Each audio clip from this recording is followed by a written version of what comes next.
अस्सलामुअलैकुम। आप लोगों को यहाँ तकलीफ़ ठंड लग रही है तो मैं क्या करूँ। हाँ, आज इस ठंड में आपको इसलिए बुलाया है कि जो विच हंट जो मरकज़ी सरकार का शुरू हो गया था वो अब उरूज पे पहुँचने को आया है। पिछले 2 साल से they have been looking around for my assets के कहाँ मकान है, कहाँ ज़मीन है, कहाँ क्या है।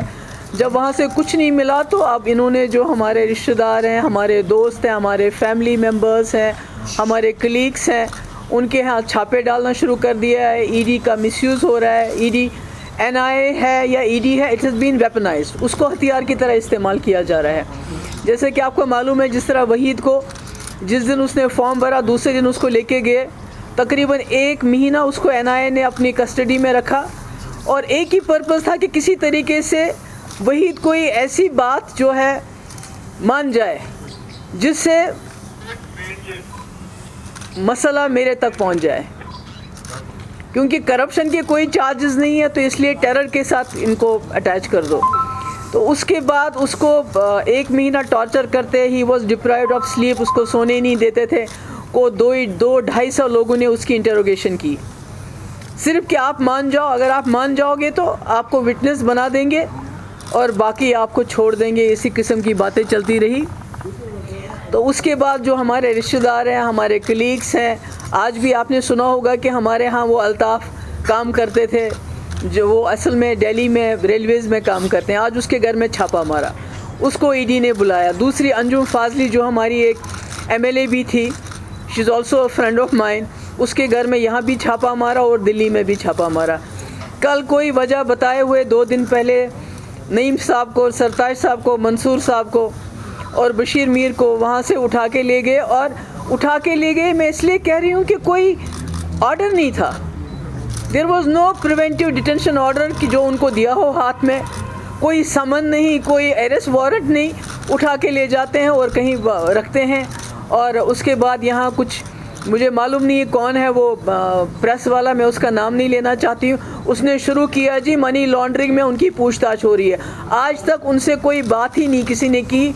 एक तो बिजबेड़ा थाने में है और नईम साहब यहाँ एमएलए हॉस्टल में और बशीर मीर को कहीं वहीं रखा हुआ है।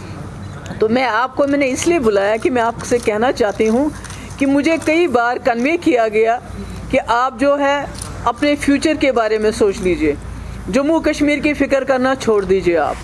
चूँकि मैं उस बात पे आमादा नहीं हुई, मैं कोई बहुत बड़ी हस्ती नहीं हूँ, मैं कुछ बहुत बड़ा जम्मू कश्मीर में कोई बहुत बड़ा मसला मेरे हाथों से हल नहीं हो सकता है, मगर जो जम्मू कश्मीर के मज़लूम लोगों की आवाज़ है, जो जम्मू कश्मीर के लोगों का 370 की वजह से जो यहाँ लोगों को दिन दहाड़े एक डाका डाला गया, उसकी आवाज़ मैंने उठाई है और आगे भी उठाती रहूँगी। तो मैं आपके माध्यम से, आपके ज़रिए से, जो इन्होंने एनआईए हो, ईडी हो, सीबीआई हो, उसको इन्होंने अपने हथियार बनाए हुए हैं। हालांकि they are very serious agencies, they are suppose to investigate very serious charges. आप इमेजिन नहीं करेंगे, ये लोग इतने गिर गए हैं कि मुफ्ती साहब के मकबरे को भी अभी ऑडिट कर रहे हैं कि वहाँ जो मकबरा बना वो पैसा कहाँ से आया। एक इंसान जिसने इनके साथ हाथ मिलाया, एक बड़े मकसद की खातिर इन पे भरोसा किया, आज जबकि वो इस दुनिया में नहीं है तो उनके मकबरे, उनके जो मकबरा है वहाँ पर उस पर भी ऑडिट चल रहा है कि वो जो हमें इंफॉर्मेशन मिल रही है। तो मैं आपके माध्यम से दिल्ली में जो सरकार बैठी है, जो लोग भी बैठे हैं, ये जो अफरा तफरी फैला रहे हैं, ये जो हमारे जो मेरे भाई के दोस्त हैं, अगर किसी से लोन लिया हुआ है, मतलब कर्ज लेना भी हमारे लिए अब करप्शन बन गया, गुनाह बन गया है। मेरी कोई प्रॉपर्टी नहीं, मेरी बहन है, डॉक्टर है, she is a very highly qualified doctor, उसके हस्बैंड भी बहुत बड़े डॉक्टर हैं, वो हज़ारों डॉलर वहाँ टैक्स पे करते हैं। उसने यहाँ ज़मीन ख़रीदी हुई है, उसका मकान है, उसकी दिल्ली में भी प्रॉपर्टी है, तो उसके पीछे भी उसको भी कुरेदना शुरू कर दिया है। मेरी मम्मी का कहीं अकाउंट है, उसको कुरेदना शुरू कर दिया है। तो ये बीजेपी जो है, उनके पास कोई पॉलिटिकल दलील नहीं है। They are not fighting me politically. I want to tell them, मैं आपके मीडियम से I want to tell all the BJP leaders कि आपके पास इतनी बड़ी ताकत है, आपके पास इतने मेंबर पार्लियामेंट है, आपके पास सरकार है, अगर आपको फाइट करना है मुझसे तो पॉलिटिकली फाइट करो, fight me politically, not through NIA, ED and CBI।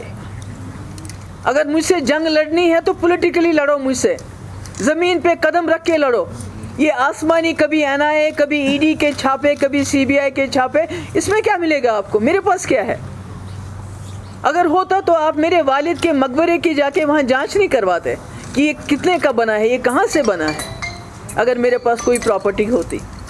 तो मेरा कहने का मतलब ये है कि चूँकि they have nothing to stick to me as far as corruption is concerned, so they have tried to connect me to terror funding, कि पता नहीं हमारे कोई मिलिटेंट्स के साथ ताल्लुकात हैं, फिर हम उनको पता नहीं शायद मदद करते थे। यस, जो मिलिटेंट की फैमिलीज़ थी, मुफ्ती साहब जब पहली बार चीफ मिनिस्टर बने, जो मिलिटेंट मारे गए थे, जो मर गए थे, जो जाँ बहक हुए थे, उनकी फैमिलीज़ को हम बाज़ाब्ता अकाउंट्स के ज़रिए, बैंक अकाउंट्स के ज़रिए हम उनकी मदद करते थे। ये मैं आज भी कहती हूँ और ये कल भी मैं कहूँगी।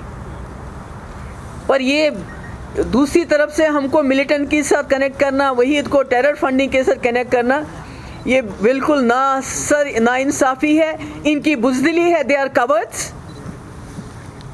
एक लेडी के साथ अगर इनको लड़ना है तो मुकाबला करें ना, किया ना मुकाबला इन्होंने भी मैदान में, वहाँ मुँह की खानी पड़ी इनको।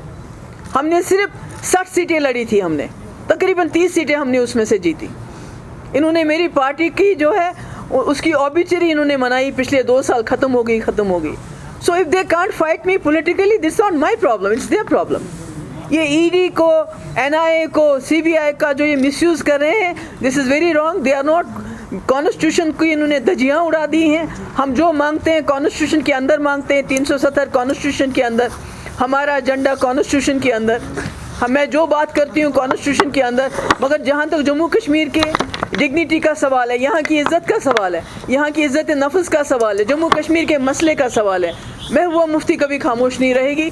चाहे ये इससे ज़्यादा, चाहे मुझे नहीं मालूम, मे भी हो सकता है ये हम आपकी और मेरी आखिरी प्रेस कॉन्फ्रेंस हो, मुझे नहीं पता किस वक्त आके ये मुझे उठा के ले जाएँ, क्योंकि ऑलरेडी हमारे कई लीडर ले गए हैं, उनका कोई बताते नहीं है क्यों पकड़ा है। DC साहब से आप पूछो, वो बताते नहीं है। श्रीनगर के DC से पूछा, नईम साहब की बेटी ने, कुछ नहीं बताते हैं। पुलिस से पूछते हैं, कुछ नहीं बताते हैं।